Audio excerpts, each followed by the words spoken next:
Hunter commission, Hunter commission, इसमें अध्यक्ष William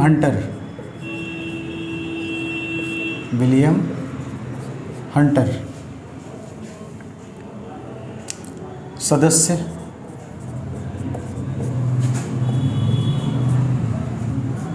कुल 20 सदस्य, जिसमें 6 भारतीय थे।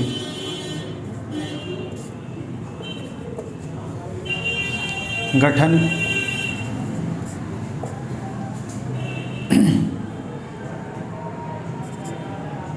3 फरवरी 1882 को। रिपोर्ट कब दी गई? 1800 में था। कुल, इसी में लिख लीजिए, कुल 600 पृष्ठों में। इसे भारतीय शिक्षा आयोग भी कहते हैं,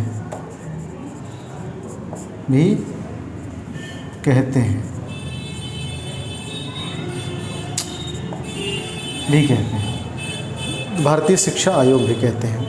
तो अब इसके बाद आगे लिखना स्टार्ट कीजिए।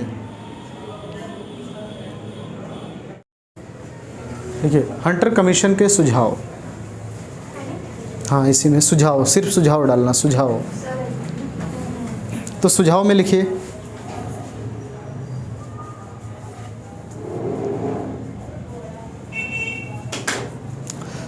प्राथमिक शिक्षा का भार स्थानीय निकायों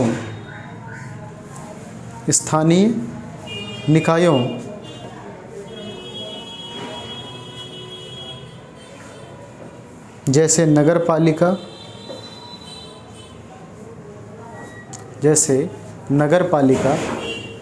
आदि पर छोड़ दिया गया। नगर पालिका आदि पर छोड़ दिया गया, यानी नगर पालिकाएँ इसका खर्चा उठाएंगी। नगर पालिका समझ रहे हो? जैसे गाजियाबाद नगर निगम है तो इसके अपने स्कूल है ना, नगर निगम के स्कूल हैं जो स्कूल चलवाता है। ये दिल्ली में MCD के नाम से स्कूल चलते हैं, तो खर्चा कौन उठा रहा है? तुम्हारे स्कूल हैं MCD के स्कूल, देखे हो? नहीं सुने हो? दिल्ली के ही सारे स्कूल नहीं है, MCD के नाम से भी स्कूल चलते हैं। ऐसे ही सरकारी स्कूल 3 टाइप के होते हैं।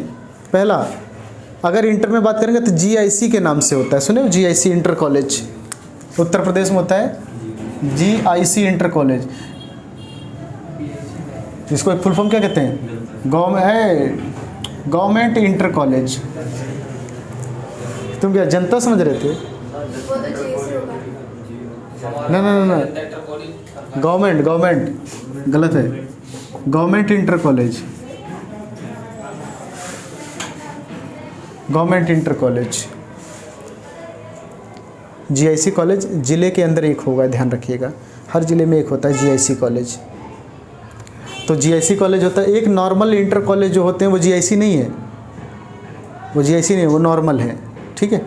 और एक होता है कि जो नगर निगम चलवाएगा, वो किसके अंडर में आएगा? वो राज्य सरकार नहीं, वो नगर निगम रेगुलेट कर रहा है। जैसे नगर निगम बालिका विद्यालय है ना, हाँ, तो वो उसको कौन रेगुलेट करता है? गाजियाबाद नगर निगम रेगुलेट करेगा। बिल्डिंग्स बनवाने से लेकर के उसके कर्मचारियों की नियुक्ति तक कौन करेगा? नगर निगम करेगा। तो ऐसे ही ये बोला है, प्राथमिक स्कूलों का खर्चा कौन उठाएगा? नगर निकाय करेंगे। आगे लिखिए,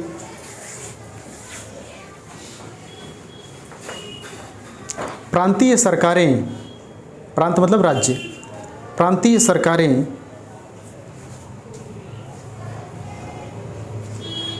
कुल प्राथमिक शिक्षा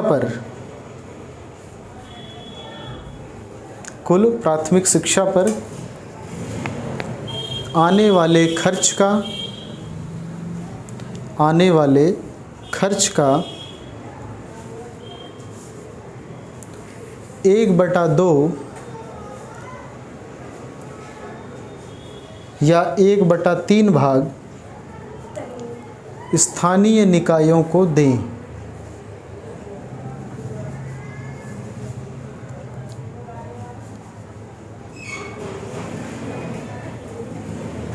हो गया।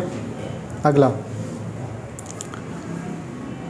प्राथमिक शिक्षा का माध्यम भारतीय भाषा ही हो।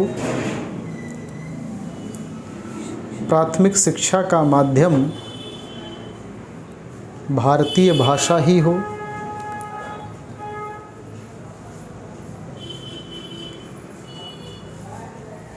और पाठ्यक्रम में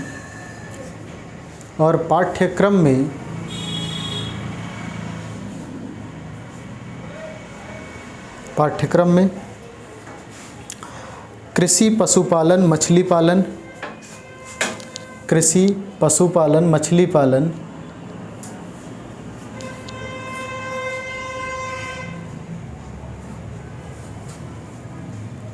कटाई बुनाई जैसे रोजगार,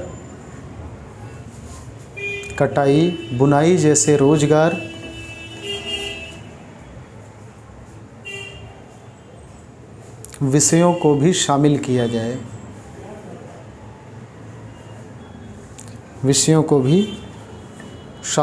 जाए। हो गया। अगला, माध्यमिक शिक्षा को 2 भागों में बांटा जाए। माध्यमिक शिक्षा को 2 भागों में बांटा जाए।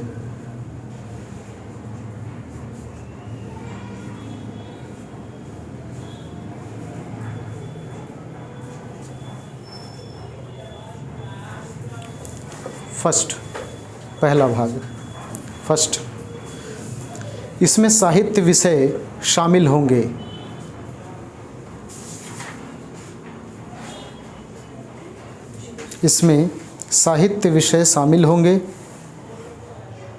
जिसका उद्देश्य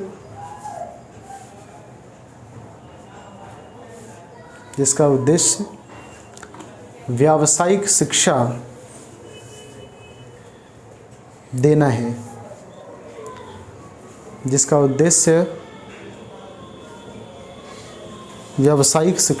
है।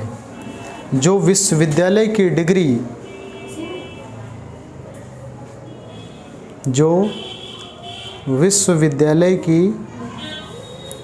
डिग्री ना लेकर शिक्षा लेना चाहते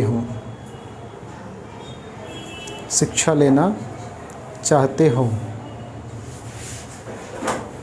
समझ गए? अब एक नोट करके लिखना इसी के अंदर, इसी में ही, दोनों वर्गों के लिए, अभी दूसरा लिखवाऊंगा, दोनों वर्गों के लिए अंग्रेजी भाषा का ज्ञान जरूरी था।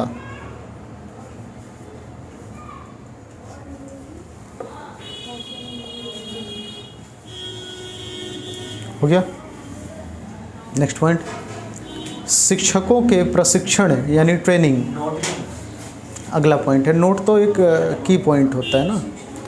अगला है, शिक्षकों के प्रशिक्षण यानी ट्रेनिंग एवं उनके सेवा शर्तों को सुधारा जाए। शिक्षकों के प्रशिक्षण और उनकी सेवा शर्तों को सुधारा जाए। हो गया। नेक्स्ट, मॉडल स्कूल या नॉर्मल स्कूलों की संख्या बढ़ाई जाए।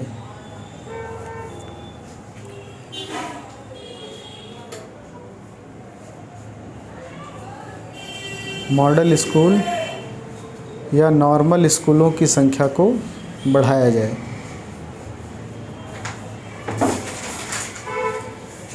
अब सेकंड, दूसरे वर्ग में पहला वर्ग हो गया, 2 वर्ग थे, है ना। दूसरे में लिखिए देसी पाठशालाओं को प्रोत्साहित किया जाए। देसी पाठशालाओं को प्रोत्साहित किया जाए।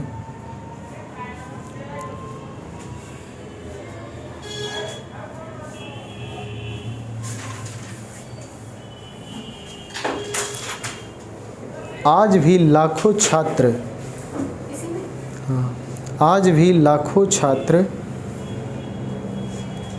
का पढ़ना इस बात का घोतक है, इस बात का घोतक है। घोतक मतलब इंडिकेट करता है ना। घोतक है कि वे किसी भी मायने में अंग्रेजी माध्यम के स्कूलों से कम नहीं है।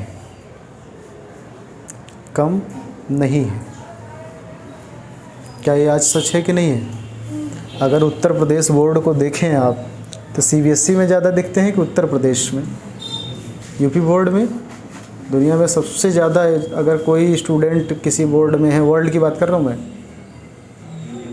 यूपी बोर्ड में है।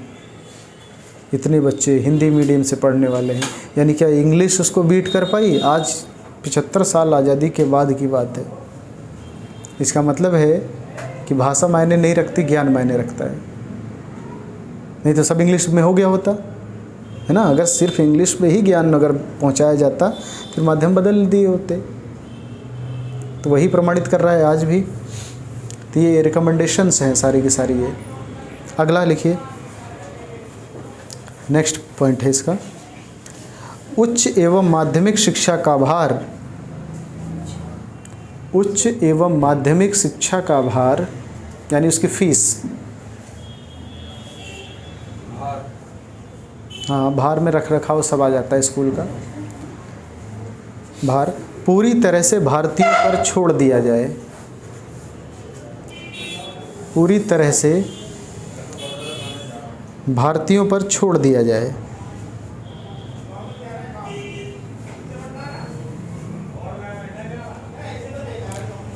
और उन्हें अनुदान देना जारी रखा जाए। उन्हें अनुदान देना जारी रखा जाए।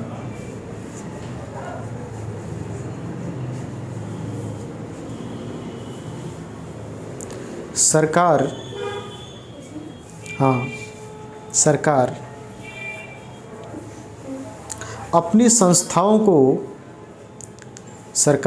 संस्थाओं को केवल वहीं खोले जहां निजी क्षेत्र का कोई भी स्कूल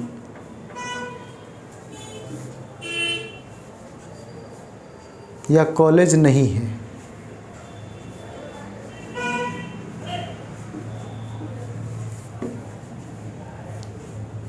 एग्जाम्पल में लिख लेना, एग्जाम्पल में आदिवासी या पहाड़ी क्षेत्र, आदिवासी या पहाड़ी क्षेत्र, यहाँ पर प्राइवेट स्कूल्स नहीं होते हैं, तो सरकार को यहाँ पर आदिवासियों के लिए खोलना चाहिए। ये रिकमेंडेशन थी। अब हेडिंग, एक सब हेडिंग डालना, उसमें लिखना सहायता अनुदान प्रणाली के बारे में सुझाव। सहायता अनुदान प्रणाली के बारे में सुझाव।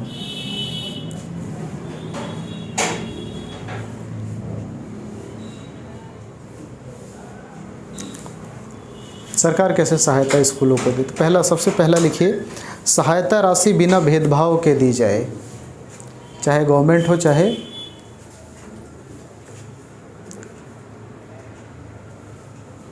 सहायता राशि बिना किसी भेदभाव के दी जाए।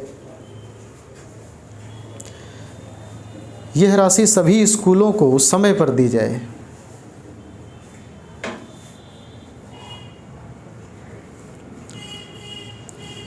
यह राशि सभी स्कूलों को समय पर दी जाए। हो गया? आगे लिखिए। बिना कारण बताए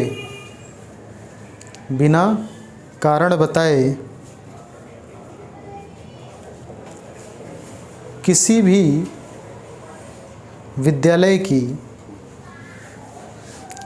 विद्यालय की सहायता राशि को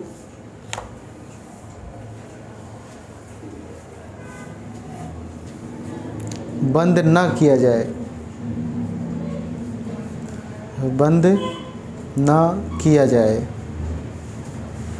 हो गया? अगला, सहायता अनुदान राशि के नियमों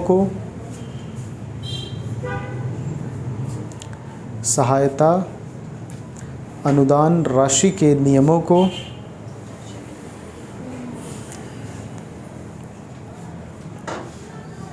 शिक्षा से जुड़े सभी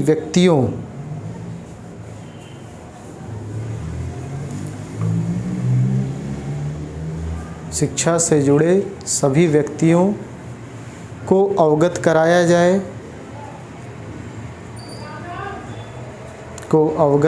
जाए तथा प्रधानाचार्य को सूचित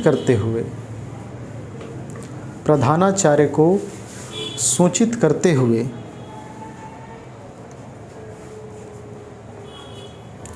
इसके नियमों का प्रकाशन किया जाए। यानी कि इसको न्यूज़पेपर वगैरह में भी प्रकाशित किया जाए ताकि लोगों के पहुंच तक इसको प्रॉपर पहुंचाया जाए।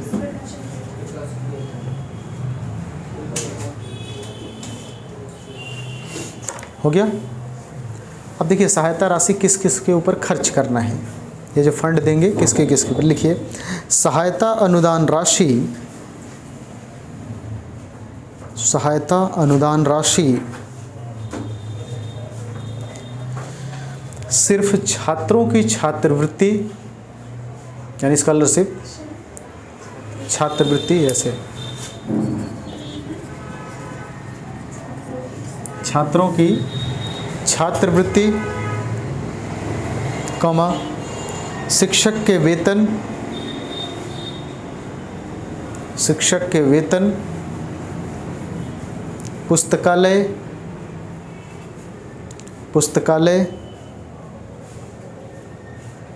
भवन निर्माण, फर्नीचर आदि के लिए दी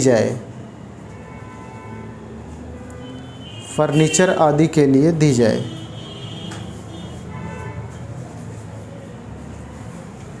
हो गया? आगे, पिछड़ी जाति तथा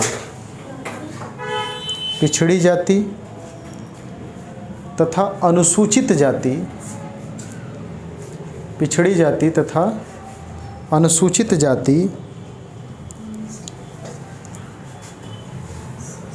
के बच्चों को विशेष प्रबंध किए जाएं।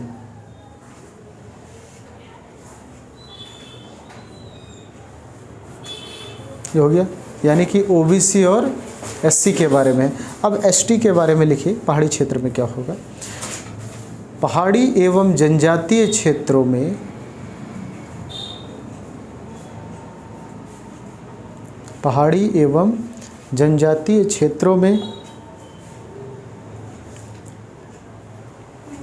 सरकार खुद स्कूल खोले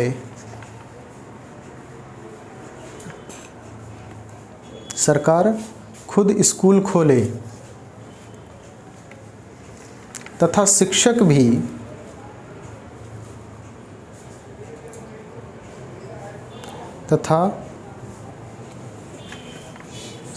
भी इन्हीं के समुदाय के लोगों को बनाए ताकि वे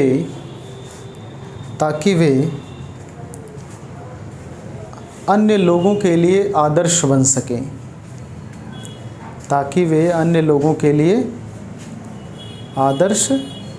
बन सकें, हो गया। नेक्स्ट 2 लाइन और है। सरकारी स्कूलों को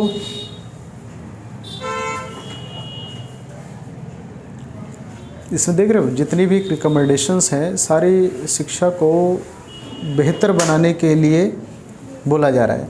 अगला है सरकारी स्कूलों को धार्मिक शिक्षा का केंद्र न बनाया जाए, यानी यहाँ कोई धर्म की शिक्षा नहीं दी जाएगी। धार्मिक शिक्षा का केंद्र न बनाया जाए। और सबसे महत्वपूर्ण रिकमेंडेशन इसका जो है, अभी तक जो समस्याएं चल रही थी वो अंतिम पॉइंट में है कि भारत की शिक्षा की बागडोर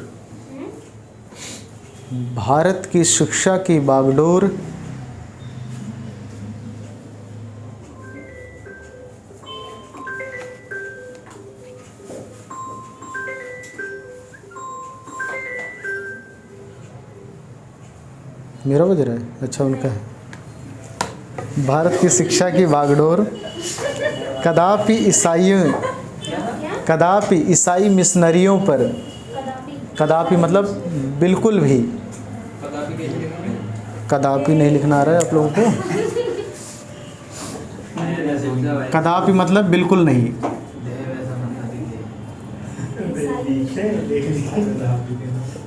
बिल्कुल नहीं, कदापि ईसाई मिशनरियों को न दिया जाए।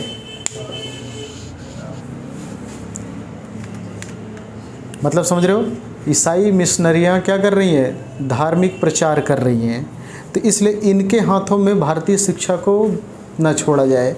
इसके जिम्मेदार भारत के स्वयं हो, भारत के ही आयोग के लोग हों। तो ये इतनी रिकमेंडेशंस थी इनकी, तुम्हारे हंटर कमीशन की। अब हंटर कमीशन के बाद में, ये हंटर कमीशन कंप्लीट हुआ रिकमेंडेशन। अब अगला जो आएगा ये इम्पोर्टेंट है। अब यहाँ से उच्च शिक्षा का प्रसार अंग्रेजी हुकूमत में जारी होगा। तो इसमें एक आता है शिमला समझौता। हेडिंग डालना, नए पेज पे ले लेना जरा, शिमला शिक्षा सम्मेलन। शिमला शिक्षा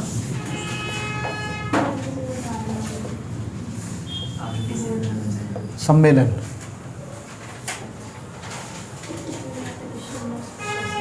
दिखाई दे रहा है?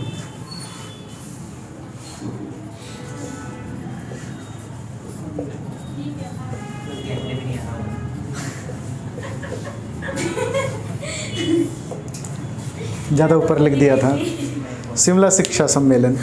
चलिए, अब यहाँ से तुमको मिलेगा विश्वविद्यालय, यानी यूनिवर्सिटीज़ को खोलने का अधिकार मिलने वाला है। तो लिखिए, यह सम्मेलन, यहाँ से क्वेश्चंस बहुत आते हैं। 1901 में कर्जन के द्वारा बुलाया गया। हाँ, लॉर्ड मतलब भगवान। भगवान कर्जन नहीं है, ये हमसे बुलवाते थे, सिर्फ कर्जन लिखिए।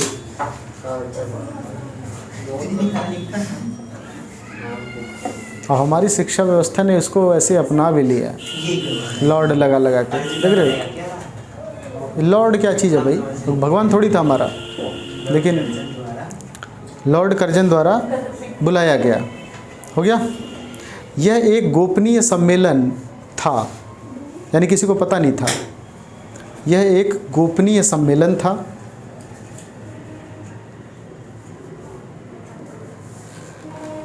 हो गया। इसलिए कुछ इतिहासकार इसे गुप्त शिक्षा सम्मेलन भी कहते हैं। इसलिए कुछ इतिहासकार इसे गुप्त शिक्षा सम्मेलन भी कहते हैं। हो गया।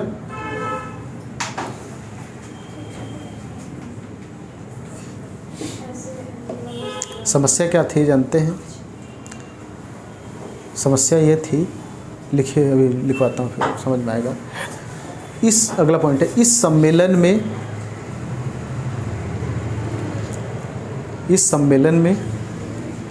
152 प्रस्ताव 152 प्रस्ताव पास किए गए। 152 प्रस्ताव पास किए गए।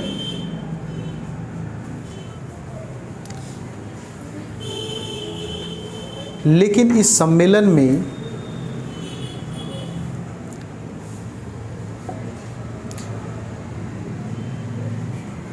किसी भी भारतीय को आमंत्रित नहीं किया गया। सबसे बड़ी समस्या, किसी भी भारतीय को आमंत्रित नहीं किया गया।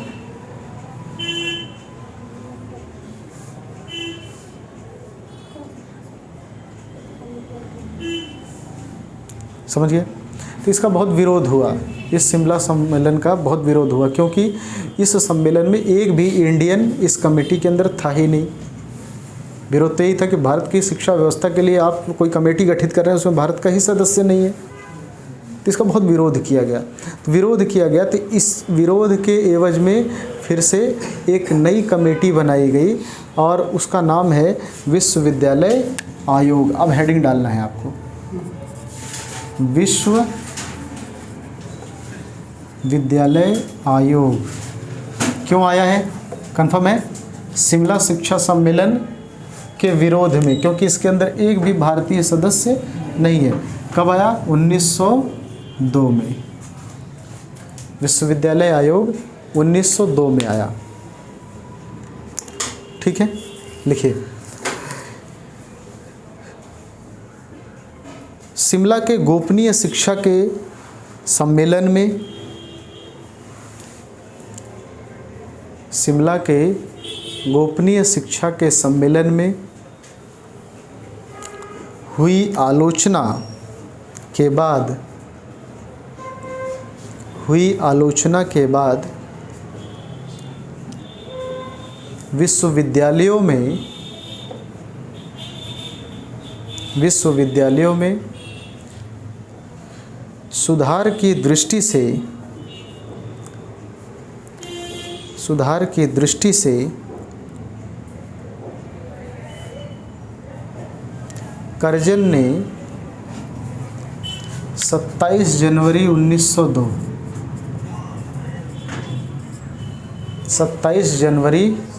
1902 को थॉमस रैले की अध्यक्षता में, थॉमस रैले ये इसके अध्यक्ष हैं।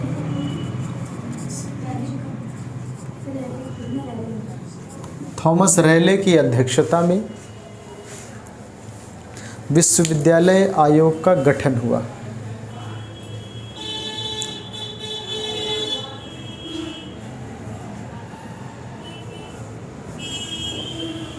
ठीक है, ये नाम याद रखिएगा, अंडरलाइन कर लेना, थॉमस रैले, हालांकि आगे लिखवाऊंगा। तो एक विश्वविद्यालय आयोग बनाया गया है। अब इनके सुझाव क्या थे?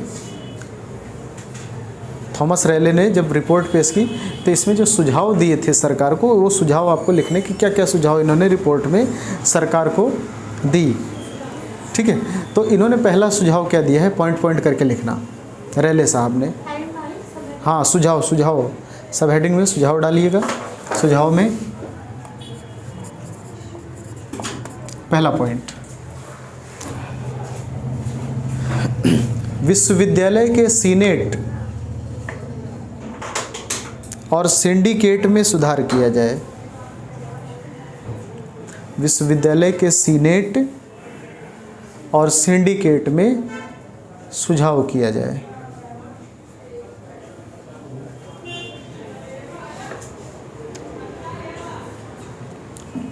हो गया।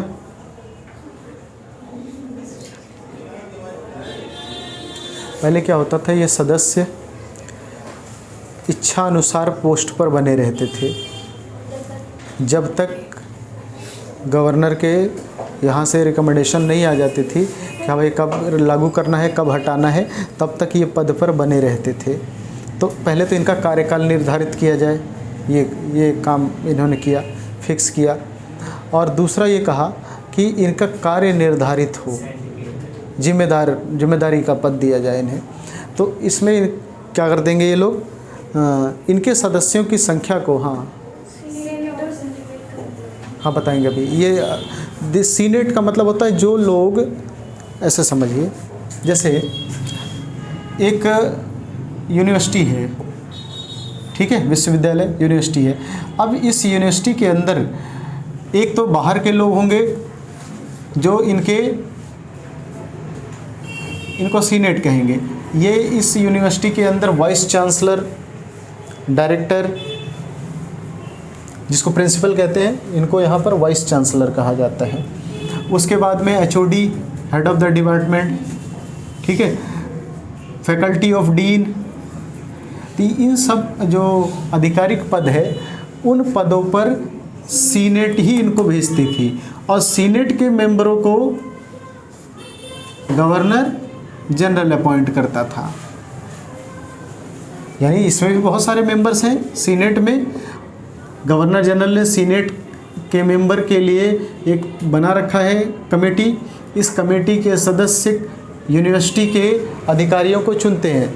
तो इसको बोलते हैं हम, ये जो है ये वीसी, जिसको वाइस चांसलर कहते हैं, इसको तो बोलते थे सिंडिकेट।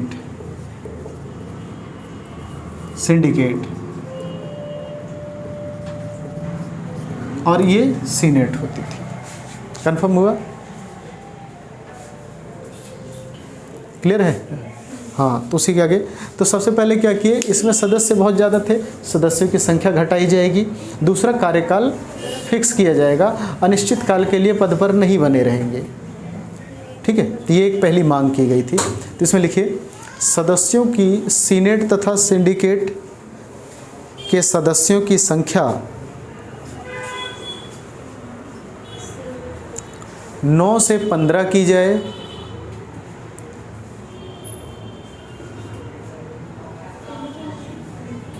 नौ से 15 की जाए तथा कार्यकाल 5 वर्ष का हो। तथा कार्यकाल 5 वर्ष का हो गया।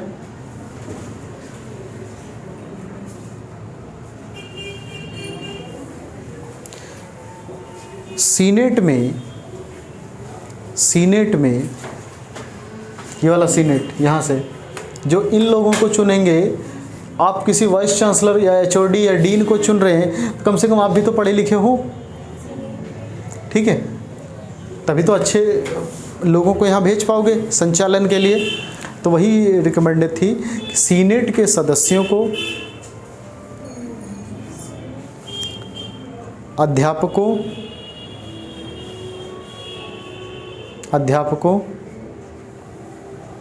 एवं संबंधित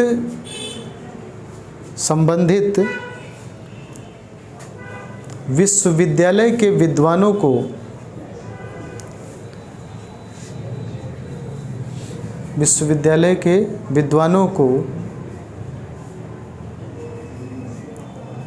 सदस्य बनाया जाए।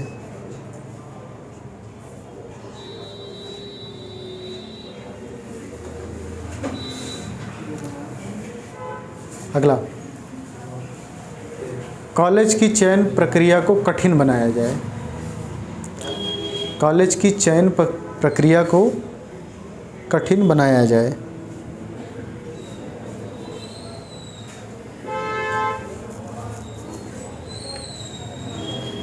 अगला, कॉलेज को हिंदी में महाविद्यालय कहते हैं कॉलेज को, ठीक है।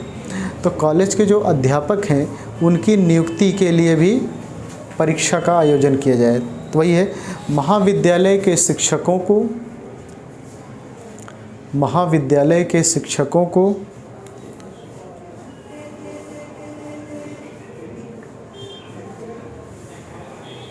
निष्पक्ष रूप से चयनित किया जाए, निष्पक्ष रूप से चयनित किया जाए।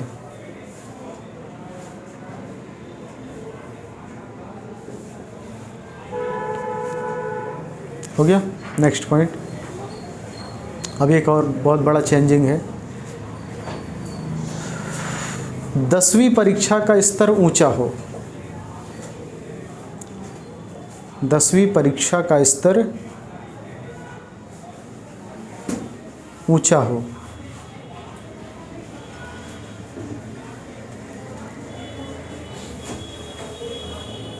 कॉमा, वर्तमान में इंटर को समाप्त कर दिया जाए, 12वीं को समाप्त कर दिया जाए, ये इनकी मांग है। 10वीं का स्तर ऊंचा हो, कॉमा, वर्तमान में इंटर को समाप्त कर दिया जाए तथा बीए को 3 वर्ष का कर दिया जाए, तथा बीए को 3 वर्ष का कर दिया जाए। देखिए ऐसा क्यों हो रहा है, पहले क्या नियम था, पहले का समझ लीजिए। पहले ये रूल चलता था कि कोई भी जो कॉलेज होता था, कॉलेज को महाविद्यालय कहते हैं, तो कॉलेज के अंदर ये होता था कि 10th तक तो स्कूल की शिक्षा चलती थी, ठीक है। 11th और 12th कॉलेज में होती थी। कहाँ होगी? कॉलेज के अंदर होगी। डिग्री कॉलेज के अंदर 11th और 12th की पढ़ाई होती थी और बीए 1 साल का होता था, बीए 1 साल का होता था, समझ गए। इसलिए बहुत बुजुर्ग लोग कहते थे हमारे टाइम में जो 12वीं पास हो गया तो बहुत पढ़ा लिखा होता था। तो 12वीं कहाँ से हो रहा है पास? कॉलेज के अंदर से, समझ गए। तो पहले की स्थिति ये हुआ करती थी। बाद में देखिए क्या बोल रहे हैं ये कि भाई यहाँ पर जो इसको 11वीं 12वीं नाम दे रहे हो, इन तीनों को समाप्त करो और सीधा एक बीए नाम का लाओ, वो 3 साल के लिए हो। ये किसकी रिकमेंडेशन है? विश्वविद्यालय आयोग की। 3 साल ही क्यों? देखिए ऐसा नहीं है 3 साल का, 4 साल की भी होती है। बीटेक की बैचलर डिग्री 4 साल की है। तो सर इतना 4 साल 3 साल ऐसा क्यों रखा गया? देखिए किसी भी चीज़ को पढ़ने का अपना सिलेबस का एक समय होता है। उतने समय में अगर सिलेबस को पूरा नहीं करेंगे तो उसका ज्ञान कैसे प्रॉपर मिलेगा? ज्ञान भी तो चाहिए ना। 10वीं का जो ज्ञान है वो 2 साल में कंप्लीट हो जाता है। इंटरमीडिएट 11वीं 12वीं मिला करके इंटरमीडिएट होता है। हाई स्कूल 10वीं नहीं, हाई स्कूल में 9वीं और 10वीं शामिल होता है। आज 10th अलग हो गई ना, लेकिन पहले 9th का पूरा सिलेबस 10th के बोर्ड में आता था। हमारे टाइम में हमारे 12th का जो सिलेबस था उसमें 11वीं का भी पूरा सिलेबस 12th के बोर्ड में आता था। 2 पेपर होते थे बोर्ड में। एक पेपर 12th का तो बोर्ड का होगा ही, दूसरा जो पेपर होगा वो 11th क्लास के सारी किताबों से होगा। यानी कि हमको दोनों साल यानी 11वीं पास तो हो चुके, फिर से आइए पढ़िए। मैथ के 3 पेपर होते थे 12th में, 2-2 बुकें आती थी एक पेपर में। 6 बुकें होती थी तो 2-2 बुकों का एक पेपर होता था। उसी तरह से हिंदी के भी 3 पेपर हुआ करते थे 2-2 बुकों का। लेकिन बाद में क्या किया, सिलेबस को NCERT बेस्ड हो गया। अब तो उत्तर प्रदेश में भी तो NCERT बेस्ड पे क्या हो गया, सिलेबस को कम कर दिया गया, परसेंटेज बढ़ गई, 99 आने लगे। पहले 60% आ जाते थे तो इलाके में लड्डू बढ़ता था, हमारा फर्स्ट आया है। आप बोलते हैं सेकंड आया है, उसको हीन नज़रों से देखा जाता है कि अब यानी कि तबाह हो गई ज़िंदगी आपकी। गलती से थोड़ा बहुत पढ़ने में ठीक ठाक है, वो बोल दिए मात्र 80% ही आए हैं तुम्हारे, मेरे को 70% कि 80% में क्या करोगे जीवन में तुम। वो तो सेकंड वाला फ्रस्ट्रेट है, फर्स्ट डिवीज़न वाला उससे ज़्यादा फ्रस्ट्रेट हो गया। 80 आए हैं, अब 80 में क्या होगा, 99.99 नहीं आ पाए। सीबीएसई में ऐसे मार्क्स आते हैं। आप किसी को जज नहीं कर सकते कि कौन कितने परसेंटेज में है। तो पहले था। चलिए अब अगला है, ये ख़त्म हुआ। नेक्स्ट है विश्वविद्यालय अधिनियम। हेडिंग डाल लीजिए, विश्वविद्यालय अधिनियम। विश्वविद्यालय आयोग के बाद विश्वविद्यालय अधिनियम आया।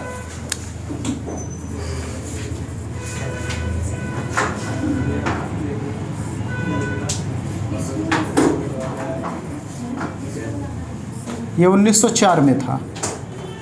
कब आया विश्वविद्यालय अधिनियम? 1904 में। विश्वविद्यालय अधिनियम 1904।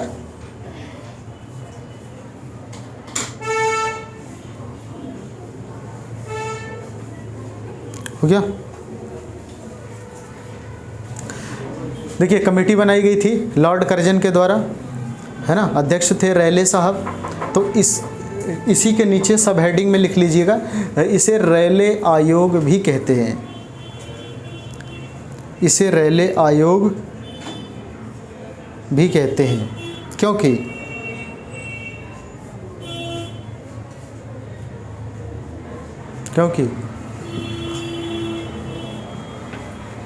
अब देखिए हुआ क्या, रैले ने कर्जन ने रैले को कमेटी का अध्यक्ष बनाया और उस कमेटी के द्वारा, यानी कि रैले की जो कमेटी थी उसने ये सारी रिपोर्ट लगा करके पेश की, जो आपको मैंने नीचे लिखाया सुझाव के रूप में।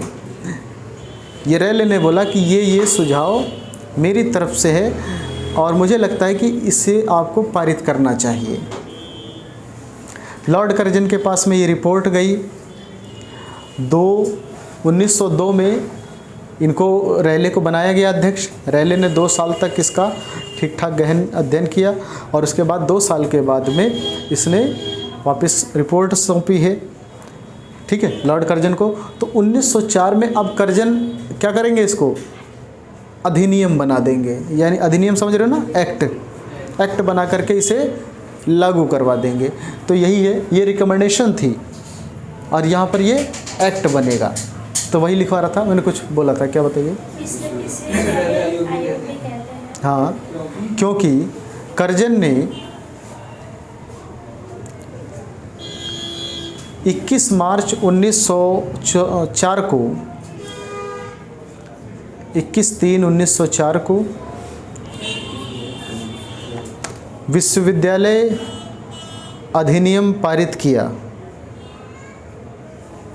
विश्वविद्यालय अधिनियम पारित किया।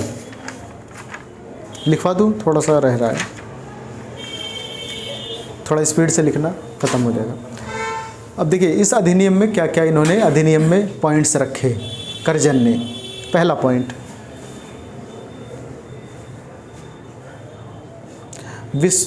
विश्वविद्यालय के सीनेट के सदस्यों की संख्या घटा दी गई।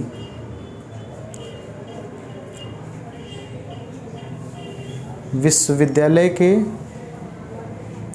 सीनेट के सदस्यों की संख्या घटा दी गई और इन्हें 50 से 100 कर दिया गया। घटा दी गई, हाँ, कम कर दिया, 50 से 100 कर दिया गया। 50 से 100 उसने, 100 से 50 होगा ना। अच्छा उल्टा बोल दिया।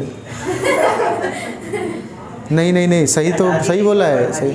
अरे नहीं समझ रहे हो भाई, 50 से 100 का मतलब कम से कम 50 लोग हों और अधिक से अधिक कितने हो सकते हैं, 100। फिक्स थोड़ी होगा, एक फ्लेक्सिबिलिटी रखी जाएगी ना कि 50 से तो कम सदस्य नहीं होने चाहिए, लेकिन 100 से ज़्यादा भी नहीं होने चाहिए। 50 से 100 का मतलब ये है। पहले उसने मांग की थी कि इसको 9 से 15 के बीच में रखा जाए। सुझाव में, रैले ने सुझाव में क्या लिखा था, सीनेट के सदस्यों की संख्या घटाई तो जाए लेकिन 9 से 15 के बीच में रखी जाए। पहले बहुत ज़्यादा हुआ करते थे, तो इसने घटाया लेकिन उतना नहीं किया। कितना किया? 50 से 100 के बीच में, यानी कि कम से कम 50 सदस्य हो, कम से कम 50 सदस्य हो, अधिक से अधिक 100 सदस्य हो। विश्वविद्यालय की सीनेट की संख्या कम कर दी जाए और इन्हें 50 से 100 कर दी गई। अगला, तथा कार्यकाल को 5 वर्ष का कर दिया गया। कार्यकाल 5 का फिक्स किया गया, तथा कार्यकाल को 5 वर्ष का कर दिया गया।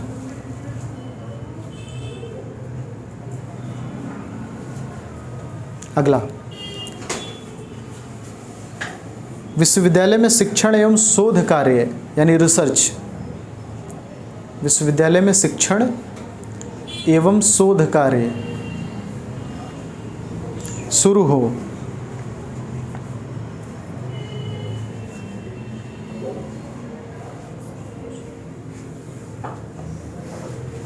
अगला, सीनेट के सदस्यों में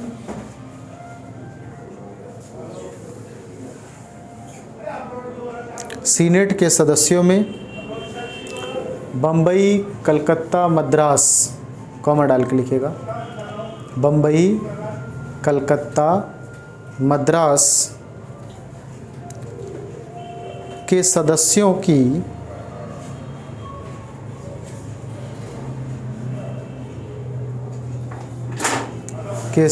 की संख्या यहाँ के विश्वविद्यालयों में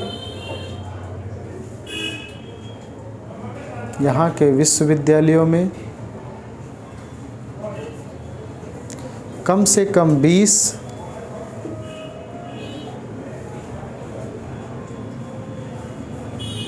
तथा बाकी विश्वविद्यालयों में कम से कम 15 हो, यानी कि इन तीनों में संख्या ज़्यादा रहे।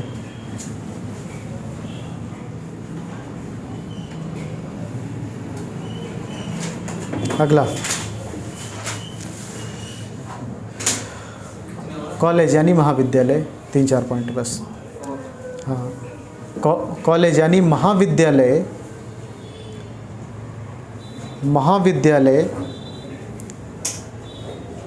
की निगरानी का कार्य सिंडिकेट को सौंपा गया।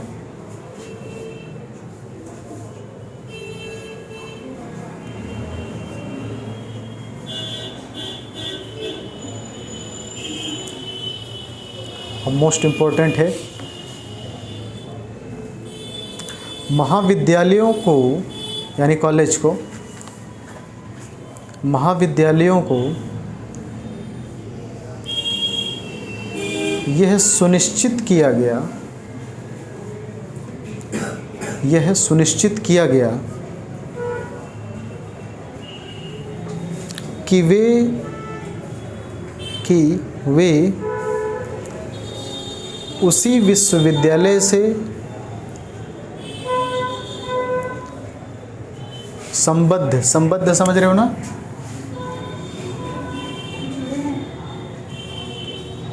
एफिलिएटेड इंग्लिश में कहते हैं, संबद्ध मतलब जुड़ा होना, किस यूनिवर्सिटी की डिग्री दे रहा है, उसी विश्वविद्यालय से संबद्ध हो सकते हैं जो उनकी सीमा में आता है।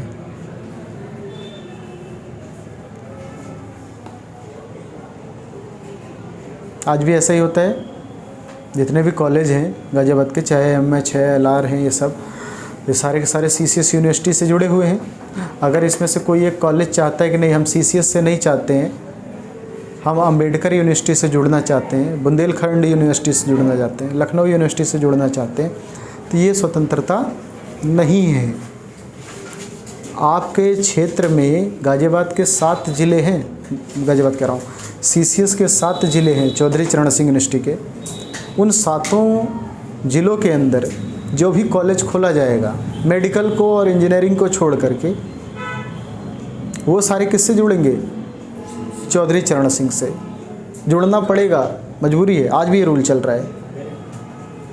ठीक है, तो 2 पॉइंट और रह गया है, लिख लीजिए।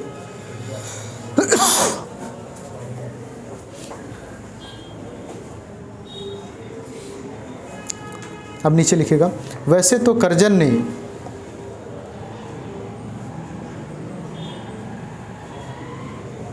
ये कंक्लूजन है, वैसे तो करजन ने, अब यहाँ एक कहावत नहीं है कि ये धरे पर रायता फैला देना, सुने हो ना? अभी तक इसमें लगा क्या कि करजन ने कुछ गलत किया है? शिक्षा के मामले में लगभग ठीक स्टेप लिया गया।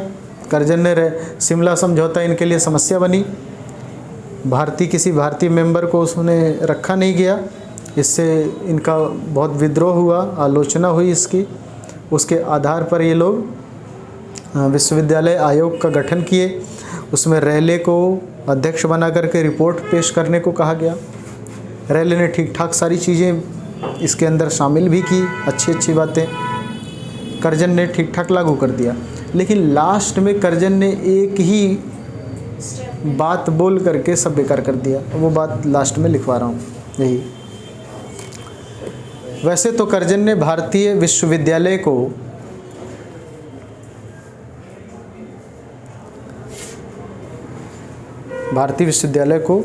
कई अधिकार दिए,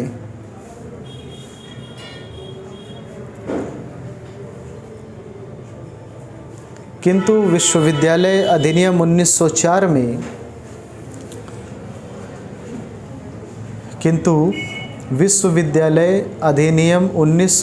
में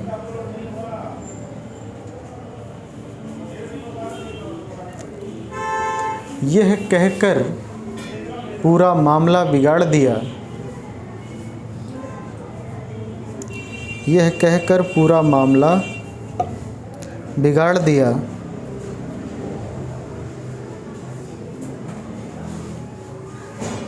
कि विश्वविद्यालय के द्वारा बनाए गए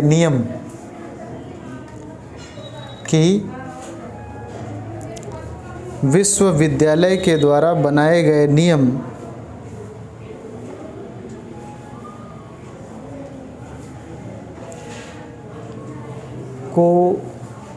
को सरकार अमान्य कर सकती है।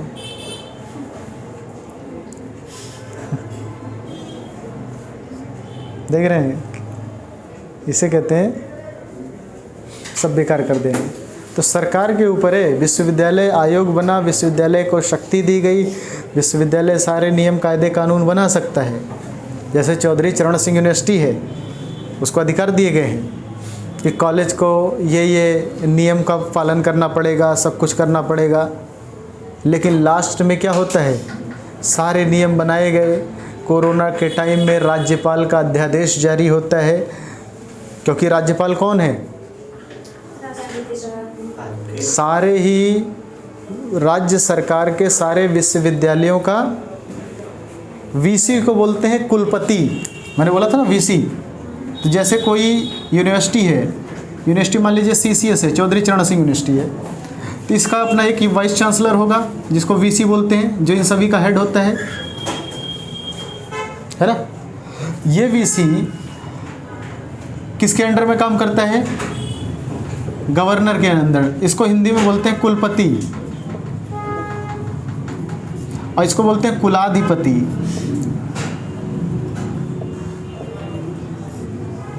ठीक है, तो अगर इनका कोई भी अध्यादेश जारी होता है तो इनको मानना पड़ जाएगा। तो कोरोना के टाइम पे सारी गाइडलाइन फेल हो गई। आप ऐसा करिए, बच्चे को कोरोना के काल में पास कर दीजिए बिना पेपर के। पेपर तो सारा बनाया गया था, ऐसा कभी हुआ नहीं आज तक, बिना परीक्षा दिए किसी को प्रमोट करके पास कर दीजिए। लेकिन ऊपर सरकार ने क्या किया, परीक्षा लेने के इनके नियम को कैंसिल कर दिया, रद्द कर दिया। तो यही क्या किया गया, इसमें सारी रिपोर्ट बनी, लास्ट में बोला आपके नियम कानूनों को सरकार चाहे तो रद्द कर सकती है। आज भी लागू है ना।